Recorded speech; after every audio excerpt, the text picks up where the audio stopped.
So I'd like to call this meeting on July 1st at 5:20 to order. However, we do not have a quorum, and Charlie Carter from The Energy Trust. Energy Trust is here to present to us. So we'll let him present, and we will come back at another time for our next meeting. And trust me, this is going to go on YouTube, so we will be referring this out. Yeah. Great. Awesome. Sweet. Thank you so much, Tammy. I appreciate it. Yeah. My name's Charlie. I'm going to be presenting on a new offering from the Energy Trust of Oregon today. I can go to the next slide here.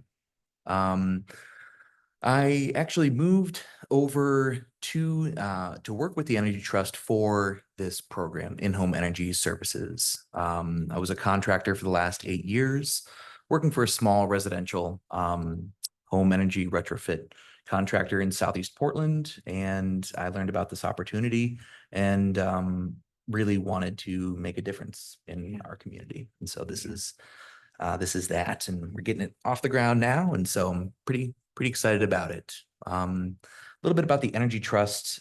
We are a independent nonprofit funded by ratepayers.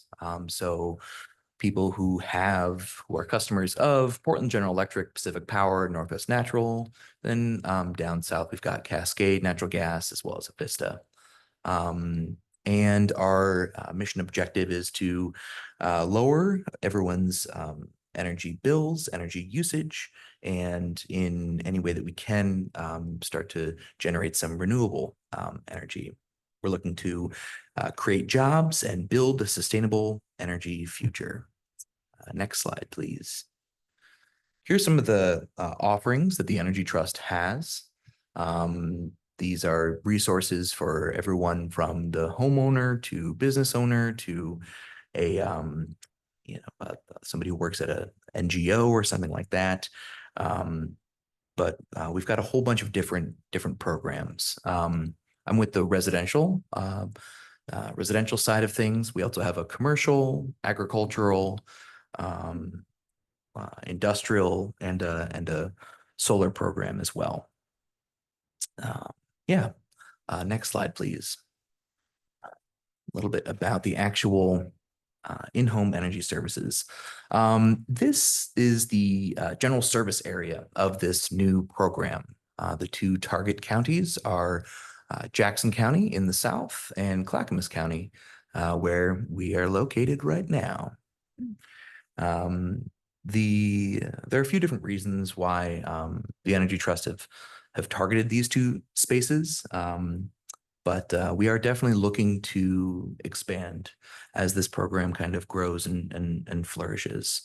We're going to be working in sort of more rural spaces in these two counties. As soon as we get closer into larger metro areas, there are, and to some extent, there are also community-based organizations that are working in some of these more rural areas, but they definitely are established in some of these more metropolitan areas, and so we'll be communicating between ourselves and them back and forth about clients and whom we can help and all that sort of stuff. All right, moving on to client eligibility here. So the two big things are that the customer, the home in which we're going to be working, they have to be a customer of one of these utilities. So PGE, Pacific Power, for PGE or Pacific Power for residents of Clackamas County here. And then the other big one is an income eligibility. So it needs to be at or below 60% of the state median income. One of the main. Can I stop you there for a sec? Yes. Can you tell us sort of where that range would end up as far as income goes? Because I read that and I thought, well, how am I supposed to know what that is? Yes. Yeah, definitely. Actually, on the next slide, is that range. Okay. Yeah. And so,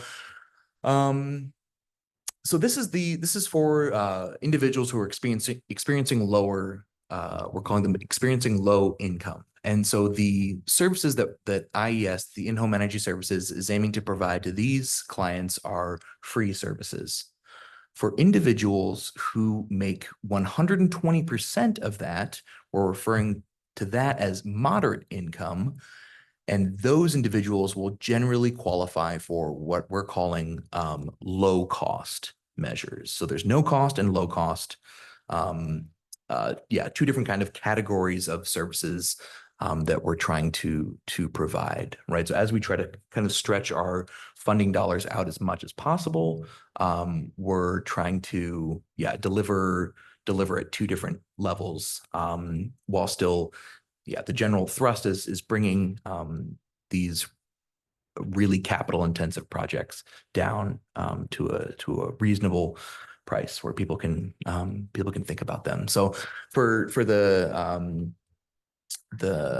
low income, the kind of the easy way when we're talking to other members of our community about this is if they have been recipients of SNAP, the Weatherization Assistance Program by the Clackamas County Social Services, utility bill payment assistant for both PGE and for actually almost, I think it's all of them have their utility bill pay assist at that 60% level as well. And so this is like kind of an easy way to say, oh, okay, have you done this in the past? Sure. Okay. You're going to be, then you would qualify for IES, for in-home energy services.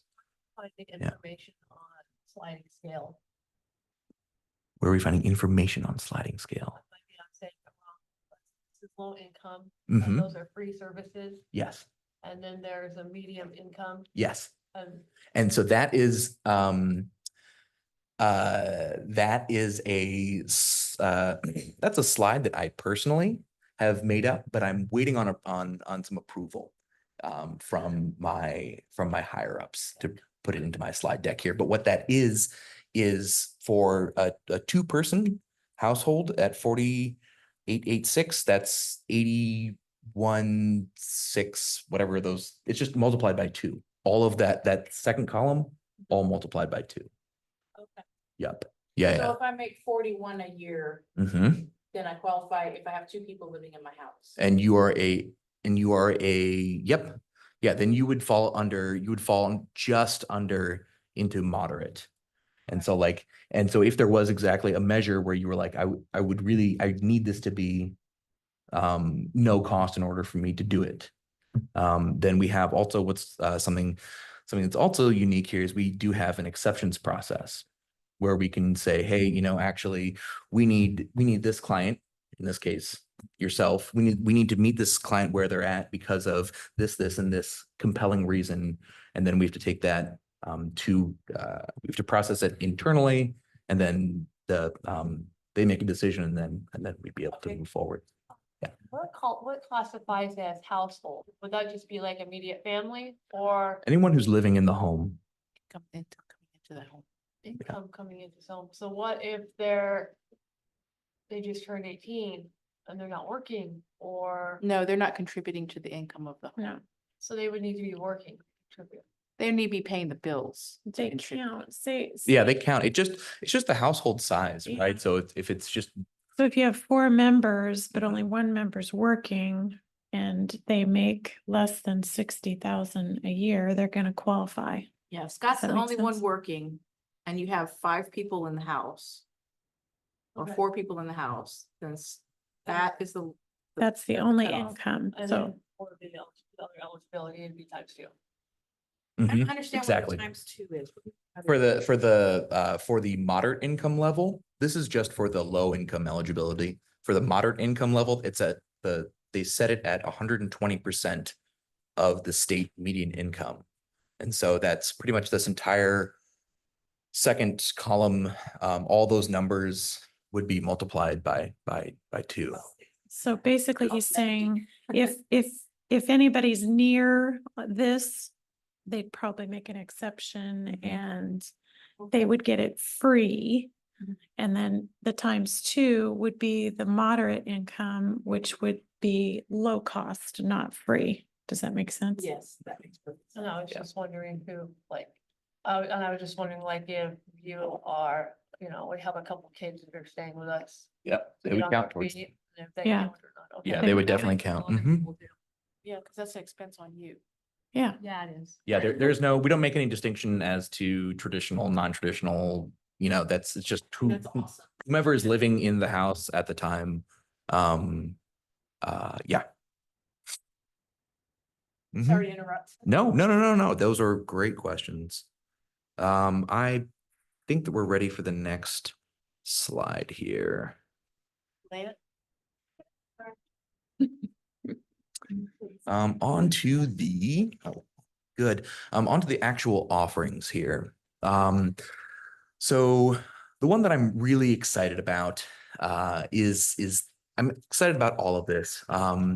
But one of the things that I'm really, really excited about is that we're going to be able to be putting in, central, or in this case, zonal cooling for people in their homes, for the first time ever for a lot of homeowners. And so specifically what we're looking to replace are electric furnaces for a central heat pump, right? So we're essentially pulling out the electric furnace, putting in a heat pump that can both heat and cool, and then we're connecting that to the outdoor unit. The ductless heat pumps are going to be used for folks who have the wall heaters, they call them cadets. Or electric baseboard. A lot of people have those too. And so if you have those, and that's how you heat the space, then what we'd be putting in there is a ductless heat pump, the indoor unit you can see in the second picture there. And those are also connected to an outdoor unit, outdoor compressor. they work great. Yeah, I am a huge fan of these ductless units.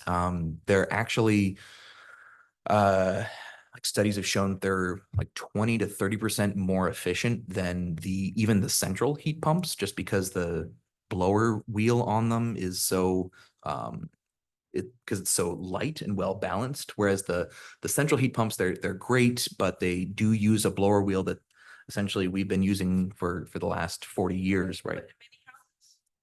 Yeah, we put people put mini splits into tiny homes. Yeah, I did it for my friend a year ago.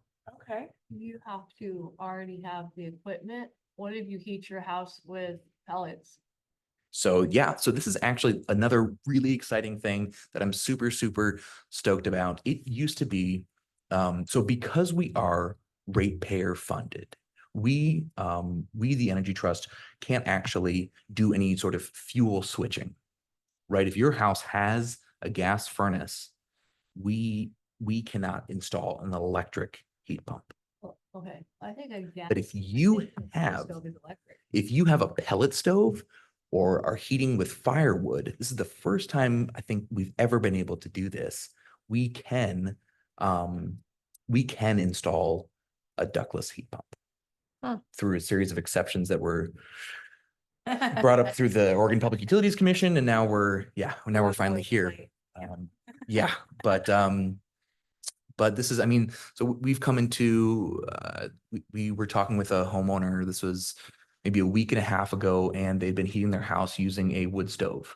And they're now 78 years old. And they talked about how it was really hard to cut the 2.5 cords that they need every summer so that they're ready for every winter. And how it's becoming more and more of a burden, and they're not sure that they can do it this summer. And so what we're looking for are the exceptions and stories like that, where we can say, hey, this is a real thing. People can't cut their own firewood anymore. Yeah. We need to have a more humane way of heating it and cooling that doesn't require so much. Anyways, great. I'm ready for the next slide here.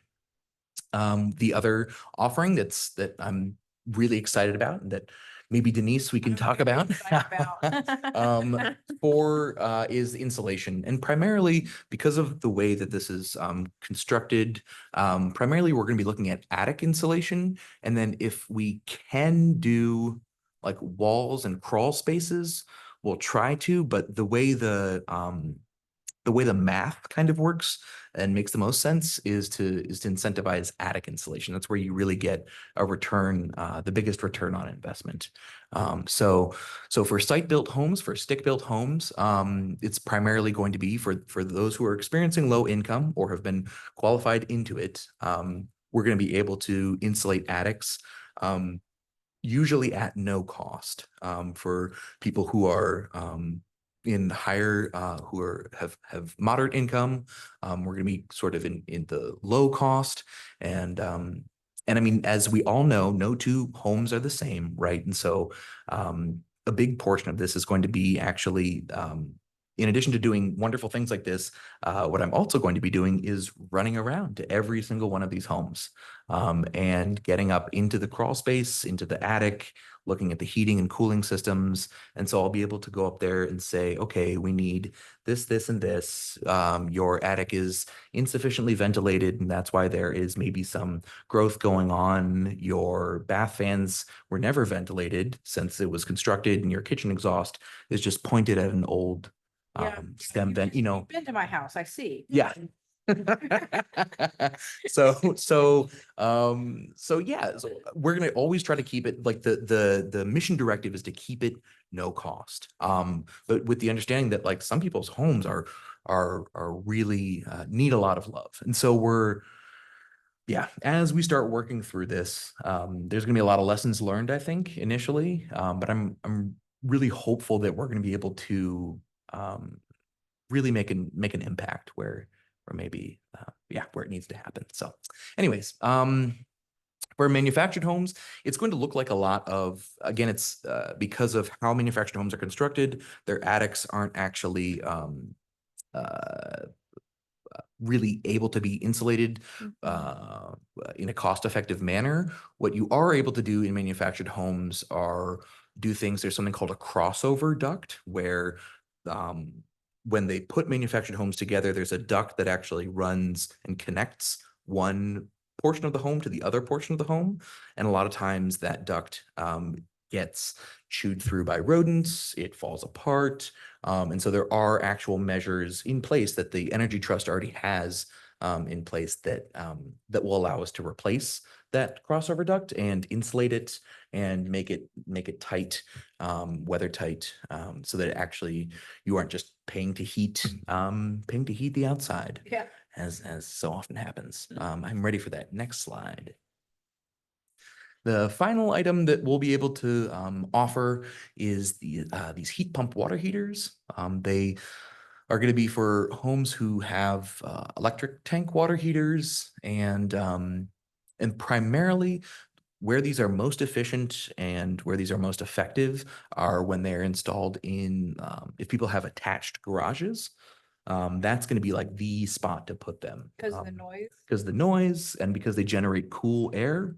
And so for those two reasons, I've managed a lot of projects where we have installed these heat pump water heaters in basements, and it has been effective. But it's just a matter of client communication. Like, hey, this is going to be a thing that's going to be making noise, it's going to be a little bit louder than a fridge, but it is going to be making noise. Fridge, but say less than a dishwasher. It's and that's the other thing too, because they have a compressor on them, the noise varies. There's a compressor and then there's an exhaust fan that's pulling air over the coil that's up there. And so they say, a lot of them will say that they're rated for around 50 decibels, which is pretty much the level at which we're talking right now. But yeah, I've found them to be most effective and most easily installed and have the most satisfied clients when we're installing them in garages. And then also, if they do need to get installed in a basement, what we can do and what a lot of people do is you can actually duct them as well to the outside, which will, They only do it when they're heating up the water, right? Like a regular water heater. They only, every now and then the water's got to be heated up. They click on, they heat it up, and then they click off again. Precisely. Yep. Yeah. And then, so there's a whole bunch of different ways to set them up. They can be configured to, turn on whenever there is a demand for hot water. They can be configured to turn on only if there's a small demand for hot water. Or they can be configured to not turn on at all for whatever reason. If you want to keep it as keep it as a electric resistance water heater, you can do that too. Hmm. But yeah, they're really exciting. I'm gonna put one in my house hopefully this summer and let you know how it goes. How many, Yeah. how many gallons are they? Yeah, they make them in 50, 65, and 80 gallons. And they're really appealing. I mean, during the summertime, right? They're pumping heat out of if they're in your garage, they're pumping heat out of a 70-degree air. There's a whole bunch of heat energy to utilize to get put into a tank of water. And so yeah, Interesting. and they have the bonus of slightly cooling down your garage, which is really nice. So I've never even heard of them. Is I this never like a have new either. thing? yeah. Hmm? Is it a new thing? They've been around for the last 10 years. Okay. They've really kind of started to get wide adoption, and they've had a lot more studies run on them by the Energy Trust and other entities who've said, actually, yes, this is a path to reducing our overall energy usage. Huh. Recently, that's like those things have sort of come out in the last couple 2-3 years here. So they are. I'm a huge fan of them, and the technology is just getting better and better. The one thing that I would say is that because they are larger, they do take up slightly more space, right? So you have your same 50-gallon or 65-gallon tank, and then you have a 3/4 ton air source compressor heat pump on the top of it. And so it's if you are in a space constrained environment, it's a thing to think about. There are also some models that are much easier to duct out. So if you are again in a space constrained space, the other option is to put ducts on these heat pump water heaters and connect them to the outside. And so that that ends up cutting down a lot on noise, but it also doesn't cool the space anymore. And at the end of the day, it's more expensive to run all that. Are they more or less effective or even with tankless water heaters? Yeah, so it depends on are you talking about gas tankless water heaters? Is that the only kind of tankless water? There are electric tankless water heaters, and those are not terribly efficient. Okay. It takes a lot of energy to heat water at the end of the day. Gas tankless water heaters are definitely more efficient than atmospherically vented gas water heaters for sure. But comparing it gets really tricky, right? When we start talking about comparing BTUs to like therms of gas usage to kilowatts, right? Because those two things are not, but yeah, in terms of a tankless electric water heater, 100% this will be more efficient. Okay. But I find that electric tankless water heaters are I've only ever actually seen 2 of them in the wild. And when I've seen them, one of them made sense. It was for just under a sink where it was super far away from the rest of the house. And so they just needed hot water there. And so it just heated up the sink water for that in that bathroom. And the other one was for a whole home. And they actually demonstrated, the client turned on their faucets and demonstrated for me. And the whole in the house, the lights flickered when they open up the hot water on their kitchen sink and in their It's gotta be shower. hot now. It's got to be hot now. And so it just sucks juice. I bet. It just- I bet the ring. Oh my gosh. When you Yeah. see them, when they plug into your electrical panel, they take up 3 different double pole circuit spots, right? A typical oven takes 1, right? Your electric car charger takes 1. These, But who, yeah. yeah. So anyway, Wow. yes, definitely more efficient than electric tankless. And there's more cool things coming out. I am ready for the next one. So this is the general flow. We finally have our flyers here, so excited about that. There are questionnaires. They have them as a QR code right on the front of the flyer. And then one of the pieces of feedback that we've already received and are working to get are that there are a lot of individuals who would probably like to have a paper copy of the application. And so that is something that is actively being moved back and forth for various approvals. And I should be able to get to you. I think you asked for them, and I don't know if you did too, Denise, but I'm gonna essentially, I have a whole list of emails. Put 'em in who my are- office. Okay, cool. Yeah, so I'm gonna be sending that out once we get the paper version of that. And then folks will be able to fill those out and then mail them in. And then from there, your eligibility is assessed. And if you're eligible, that's great. And then the next step would be that I would come out to the house and do an in-person home energy assessment. Right now, we're blocking off about 1.5 to 2 hours for those appointments. And then what would happen was that the contractor, then essentially I would come away from that. We would have a whole scope of different things we could do. A PDF would actually be produced that I would be emailing to you and saying, hey, here are all the things that I found. Here are my recommendations. And here's what I think with the in-home energy services program we can actually do right now. And then what happens is and people in the in-home energy services team get in touch with contractors who we're working with. We send them the photos, we send them the report details, and we say, hey, can you do this? And if you think you can do this, when can you come over to Denise's house and come take a look? And they'll say, okay, this, and this, and they'll say, this is the tentative price. And then we say, then we in home energy services say yes. And then the contractor goes out to your house and verifies, and then the work finally happens. So there's like a bunch of little steps where we're trying to protect our clients as much as possible.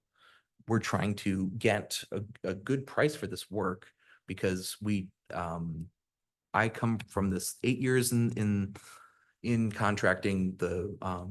My direct report used to be a contractor as well. And so we kind of know our way around this a little bit. And then we're also going to be doing a whole bunch of wrap up and client education. We found that there are a lot of people who may have ductless or ducted heat pumps who may not know how to service them, how to clean them, how to maintain them, and what that means really when we're talking about not maintaining them. What that means in terms of their own utility bills and things like that. Because that is a big thing that really does start to drive people's utility bills back up. And so, yeah, we'd be checking in and then checking in again 3 months later. And making sure that everyone just kind of knows what they're doing and are utilizing them appropriately. 2 days ago, we just got off the phone. One of my coworkers was telling me about a conversation they were having with a homeowner for whom we just installed a 2-head ductless mini split. We'd taken out their radiant baseboards or decommissioned their radiant baseboards and put in this 2-head ductless mini split system. And we were asking them, apparently the contractor, I went out and did the QA work. And there was another follow-up call where all 3 entities advised the homeowner that the most efficient way to use their ductless mini split was to leave it at a temperature and to not turn it on when you are too hot and then turn it off when you're too cold, but to actually leave it at a set point that is comfortable to you and let it modulate within there. And even though it had been reinforced on 3 separate occasions, the homeowner was still like, yeah, but it feels weird to have it on all the time. And so we had a moment where we were like, okay, you know, It's so weird. it used to weird. And like, also, we can only tell you what we know. Right. And so like, it's at the end of the day, this is in their homes and people are going to use it however they want, but the extent to which we can really kind of get this in, because people are used to, you go to work, you tune your furnace down, right? You come back, you crank your furnace back up. Like that is something that's ingrained. That's I the can Depression hear, era. oh my gosh, I can hear my dad saying, Yep. Charlie, don't you touch that thermostat, in the back of my head. And so it's Modulate the range that it goes up and down so that like, okay, it's only gonna go up and down 5 degrees or 10 degrees or. Yeah, yeah. I mean, so at the end of the day, like I have a heat pump in my house, and I have it set to 75 degrees in the summer and 71 degrees in the winter. Okay. And that's the temperature at which, I'm comfortable, and my fiance is comfortable, and the dogs aren't panting too much. And so it's like, there are a lot of people who ask me questions about setbacks too. And the reality of the matter is that setbacks are when you're at night. Everybody likes to sleep cold, right? We all want to put comforters on. That feels nice. I love having blankets on. And I used to tell people a 3-degree setback, totally fine. 4-degree setback, okay. But just know at 6 o'clock in the morning, when it's the coldest it's going to be, you're cranking that back up 4 degrees. And so you're asking that outdoor unit to pump as hard as it can when it's the coldest it's going to be that day. So it's working the hardest to pump that heat energy out of whatever it is, 45-degree ambient air. And so that's why I always advocate to folks, if you can just get used to sleeping at 71 degrees, 72 degrees, that's the best. That's the most efficient way. Yeah. But that's, again, that's another thing where people are not used to it. Yeah, you're too hot, That's a new thing. Before air yeah. conditioning was invented, this conversation wouldn't have happened. Totally moot. Totally moot. Yeah. Yeah. Well, but it goes for heating too, right? Yeah. So this is a heating thing. People are used to, but put more socks on. Yeah. But this is something that, I'm really excited about. We do have, I've got 4 appointments next week. I'm really excited about, but and the way this program has worked so far is that it's all been kind of word of mouth. And that's been really nice because people have come to us with a more of an idea of what we're actually able to do. And it's also, I think, a really natural way of meeting people where Yeah. they're at. Yeah. And so yeah, if there are people who you think that I should be in contact with, or if there are people who are in the future watching this video who think that they know people who would benefit from these services, if you could go to the last slide here, please reach out to us. Either fill out one of these forms. You can email or call me directly right there. I can receive texts too. But we're really looking to find people in the community who are either could benefit from the services or who work with individuals who could benefit from our services. So I think I saw on one of your slides something about appliances, Mm-hmm. but you didn't say anything about appliances. No, we're not. So that is, you want to actually, could you go back to 1, 2, I think it's 4 slides away. There, back, sorry. Oh, no, that was the slide I saw it on, were those little boxes Little boxes. This one? No. Everyone does. right there, kitchen Oh. appliances. Yeah. Yeah. So, and the Energy Trust has incentives related to different kinds of kitchen appliances as well. Yeah, Okay. for sure. Yeah. So, I think it's for induction, primarily for induction ranges. Okay. But I think they also, I think, may have one for refrigerators, but definitely checking in on this and seeing what sort of things you can benefit from. I mean, one of the biggest things that the website sells are these smart thermostats to people who have furnaces and want to continue having their, have furnaces maybe that were newly installed or whatever. They're just looking to make it a little bit more energy efficient. Every home that is served by these utilities qualifies for one of these smart thermostats that are like these Nests or Ecobees. These things are actually like retail for Say like, that a little louder because I want Oh. people to get this who are listening. Yeah. Every home. every home who is a utility customer of PGE, Portland General Electric, Pacific Power, Avista, or Cascade, qualifies for the smart thermostat incentive. So every address, if you are a utility ratepayer of one of those utilities and you have a traditional non-programmable thermostat, you qualify for a $35 smart thermostat. That $35 smart thermostat actually retails for like 300 and something dollars. And these things will, they have a whole bunch of different things that they can do, but they can be programmed first and foremost to have the system turn on when you are at home. So right now we're talking about for furnaces, right? And so that's a technology where you still want to use it in the same traditional way. You want to turn it on when you're at home and you want it to turn off when you're not there. And they also have apps they can be tied in with. Yeah, they're nice. They're nice products. But customers qualify for that too? There are, yeah. So if you are yeah, I believe so. I'm not as familiar. So yeah, I'm not as familiar with the commercial team does as being in the residential team. I think primarily, at least what I've heard is that primarily we work a lot with commercial lighting.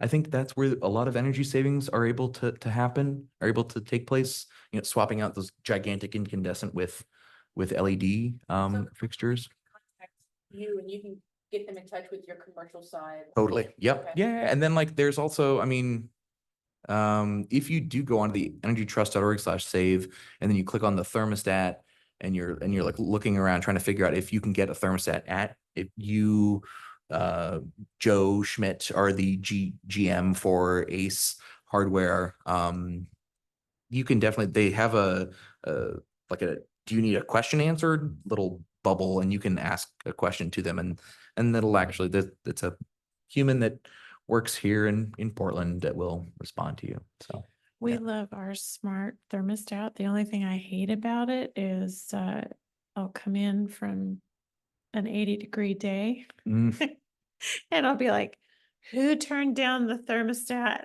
or who turned it up, you know, because you want it to be cool. oh, yep. And I'll be like, did you, you know, to my husband, did you turn it down? Did you turn Mhm. it? No. Did you turn? No. Yep. And I was like, PG. PG. Snuck in there and changed. Yeah. So, but they are great thermostats. Yeah. Yeah. Thank you very much for this information. Of course. Do you guys have any other questions? For example, Use your microphone there, Shannon. so these are products that help heat and cool a home. Yes. What if there was a client out there who has faulty electricity? Yeah, that's a really great question. In terms of if they have a whole electrical panel that's not working, or they have circuits that aren't working. Say, Like rooms in a house. yeah, like half the house has gone down and they're not sure what it is. It could be a rat chewed a. Yeah. Yeah. No, that's a great question. So right now, the in-home energy services program has a pathway to, we're calling it critical repairs, and a couple of other organizations call them critical repairs as well. But that critical repair budget, it would be what would take care of something like that. There is also part of the funding that's coming down through the pipeline through the Inflation Reduction Act, and the Homes in Here program does explicitly address electrical upgrades and fixes in a home. And so that rollout is still a year now off, or whatever, a little under a year now off, right? It should be at Q1 of 2025. That's when it's queued to start, Yeah. Funding for it. When that funding actually hits but the can people put implementers. in their request? Yeah, and so part of what I'm going to be doing is, because I know that there are going to be homes that I walk into and I'm not going to be able to help because of things like that. Because I'm going to walk up into an attic and it turns out there's actually going to be a half of the roof is missing that for some reason I didn't see when I was outside, right? It's those sorts of things where we're like, okay, well, we could put a heat pump in here, but it's not actually going to do anything. And you're going to be paying to cool the outside and heat the outside. So you, homeowner, you aren't your own utility bills, even after all said and done, and we've done this for no cost, your utility bills are probably going to go up because you are now going to at least have cooling in your home, but it's all going to be going out through So the the roof. infrastructure has to be there to accommodate the adjustment. Okay. Yeah, and so part of what I'm doing is going to be creating this, we're going to be creating a list of folks who have issues and homes that have issues that we aren't able to address, or we're able to address some of them, but not all of them. And so we're waiting for other funding things to hit before we can go back, pick up the phone and call you, Denise, and say, hey, Denise, you know, there is now this funding pathway to replace half of your roof. Let's, I don't know how your funding requests go, but usually if we have a general need and the more people we have for needs, the faster that funding request is gonna go. So if you had a whole bunch of people coming in for that service, yeah. get it? Yeah. Yeah. No, the more that we can turn to the powers, the various entities that we all report to, and say, hey, we have this and this need, or this is what is actually preventing us from installing. Right. We're not going to insulate an attic where the insulation is just immediately going to get rained on in a week. Yeah. You know, Yeah, we're yeah. not gonna, and we can't install electrical, So it'll highlight the gaps that the gaps, need yeah, additional funding to exactly. do a program for. Yeah. Okay. You can't install electrical, but you can fix electrical that's already there.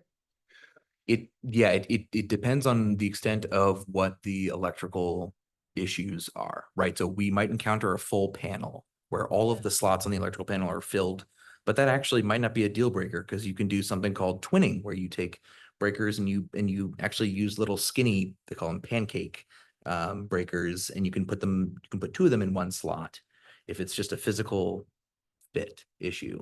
But if it's a capacity issue where actually these people have 60 amps running to their house, and that's all that's powering this That's my whole house.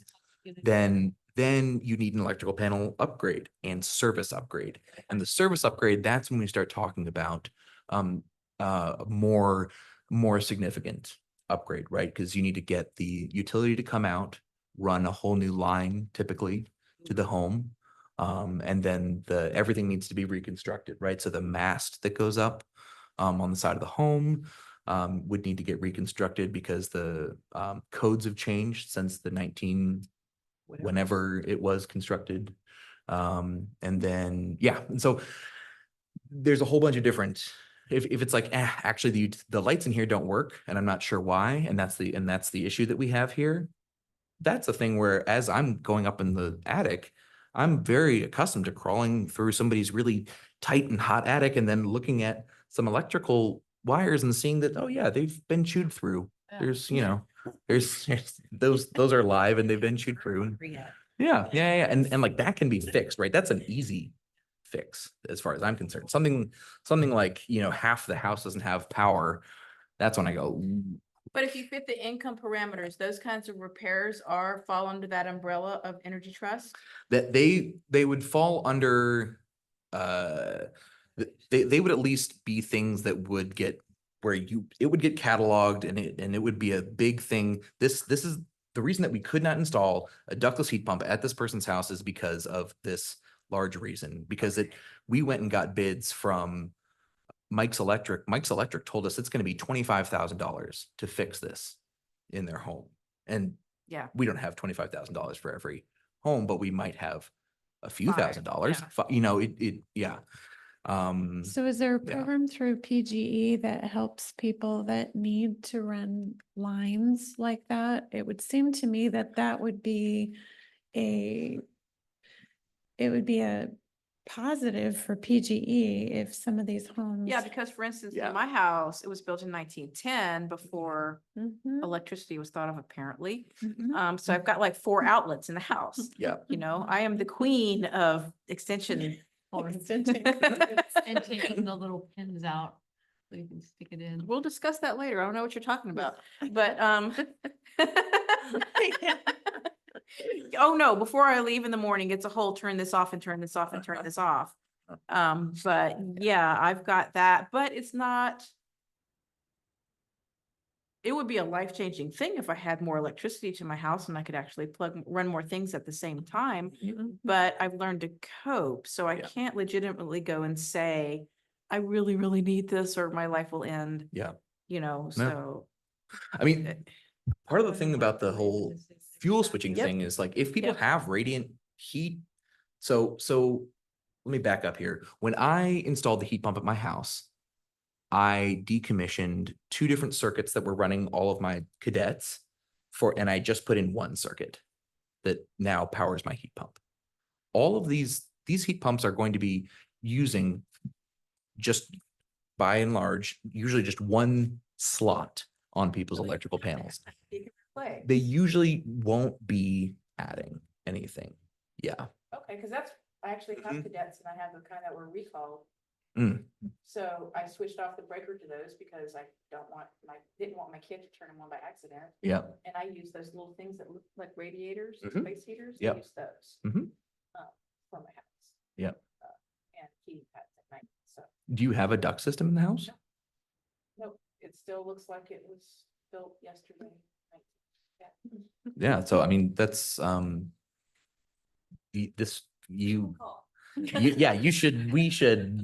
we should go hang out at your house. We should go hang out at your house for a little while. Here. Yeah. Yes. Yeah.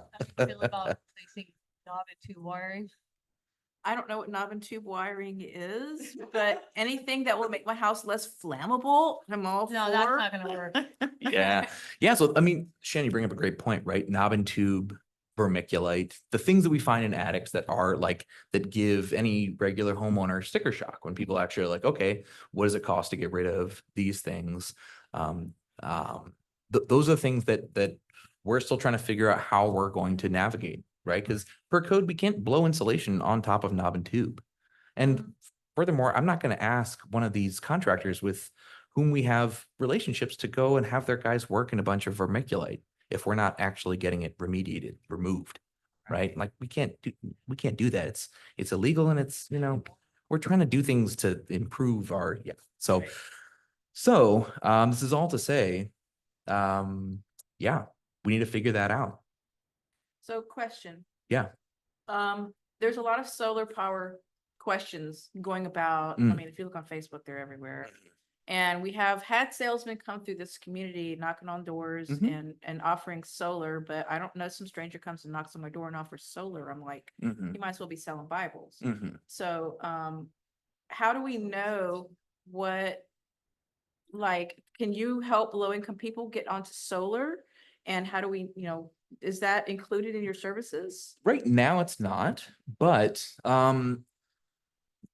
Energy Trust they have a whole solar program actually who works with both on the residential side and on the commercial side, and delivers incentives for various kinds of solar projects. The most appealing thing that I've heard of are community solar projects for people who are experiencing lower income.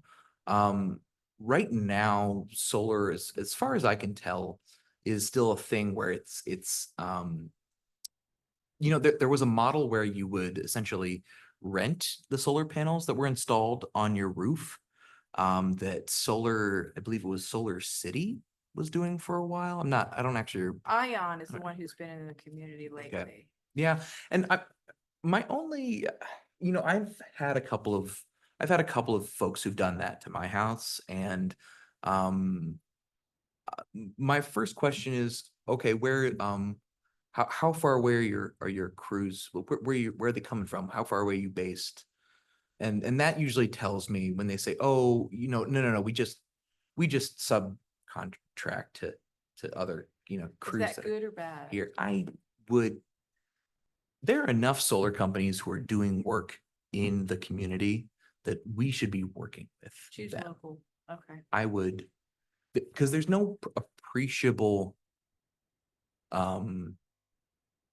value add that these traveling solar companies are giving. And now I might get skewered for this opinion, but at the end of the day, I would choose local. What's a red flag for a solar scam? Or promising when they start to talk about promising hard numbers, promising 50% off of your utility bill, things like that. The reality of the matter is that, with the rate hikes and everything, electricity is expensive. It's even that it's cheaper here than it is in a lot of parts of the country. But it is still expensive. And so we're trying to like target the cadets, the electric furnaces, the things that are really inefficient. And trying to make the difference, there. But for solar scams, people who promise you the world and aren't actually based in the community. Okay. That would be mine. Yeah. People who say like they've done a solar assessment of your house, say, oh, okay, we've done all this assessments here. I mean, that's what that is a very maybe beautiful algorithm, pulling maps data from Yeah. Google Maps and saying, oh, okay, yeah, this is a south facing exposure. I mean, that said, we are trying to,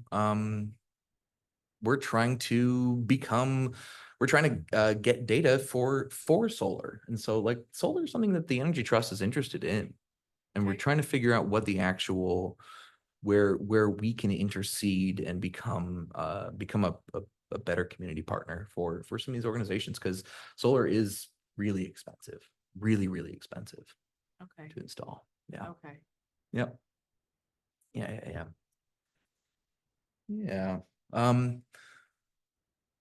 Thank you, Charlie. Yeah, thank you so much for having me here. I really appreciate it. Yeah, absolutely. We And really hopefully, appreciate it. So just Yeah. for because I never want to go back and look at myself I've never looked this up on YouTube. This will Yeah. be on the Estacada City Council YouTube channel.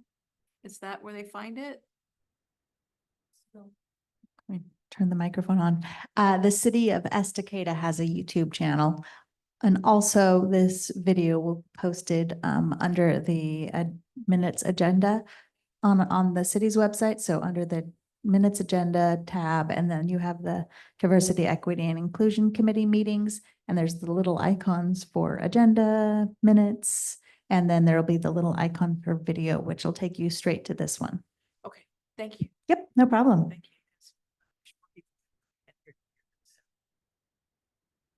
We should have said, save money by paying attention to our next meeting. yeah, thank you. Yeah, we have a lot of the older homes here. This was originally a logging community. So there's a lot of homes here that are like mine, Yeah. So. Yeah. I shall be spreading the word, and I'd recommend it with you after the meeting. Yeah, definitely. Yeah, no, we are trying to get into this. We're trying to be in this community, get into this community, because there's a lot of historically underserved individuals and homes. And it's part of our job as DEI to get that out to people who might not have access to, Yep. The broader community. That's stuff, why I so. thought we should have him here, because I that's thought, okay, this is a DEI thing. Yeah. Oh, I should have said I can, right now. So if you have, potentially interested, individuals, homeowners, clients, who speak Spanish, I do speak Spanish, so I can go into those homes.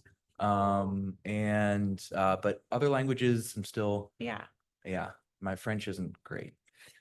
We don't have many French speakers here. Okay, phew. But I can hook you up with some Spanish speakers. Great. We have a program called Nuevo Futuro at Ant Farm, Awesome. so I can hook you up with that. Yeah, a lot of the that goes for the contractors too that we're working with. There is a strong push to be bilingual, to have bilingual capabilities. And so Yeah, DEI is a big push everywhere right Mm-hmm. yeah. Okay, so no more questions. We're gonna close the meeting at 6:14.